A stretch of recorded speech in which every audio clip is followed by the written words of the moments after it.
घुम्ती बस्ती भएको कारणले विभिन्न तरिकाले आरोप लाउने अथवा नराम्रो ठान्ने हाम्रा विद्यार्थीहरूलाई अहिले बागलुङ जिल्लाले अत्यन्तै बागलुङ जिल्लामा टप पनि गरेको, भाषिक रूपमा पनि अत्यन्तै अगाडि रहेको, नेपाली भाषा पनि 52-55 जना विद्यार्थीमा सबैजनाले राम्रोसँग पास गरिरहेको, त्यस्तै गरेर शिक्षा लगायतका अर्थशास्त्र लगायतका 3-4वटा विषयमा राम्रोसँग गरिरहेको, 1-2टा विषयमा अलिअलि कमजोर देखियो भन्दैमा अब जिल्लाले अथवा केन्द्रले ढोरपाटन नगरपालिकालाई पछाडि आँक्न नसक्ने अवस्था आएको छ।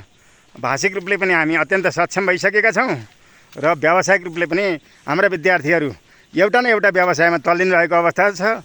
9 कक्षाकै विद्यार्थी भाइ बहिनीहरूले च्याउ टिप्ने, जडीबुटी टिप्ने, त्यस्तै गरेर साग टिप्ने, सुकाउने कार्यमा अहिले व्यस्त छन्। ऊ पर हाम्रा विद्यार्थी भाइ बहिनीहरू गइरहेको अवस्था छ। म बाटोमा निस्केर अब अलि हिलोमा जान नसकेको कारणले भने जे भने पनि बाटोमा निस्केर यो भिडियो बनाइरहेको अवस्था हो है।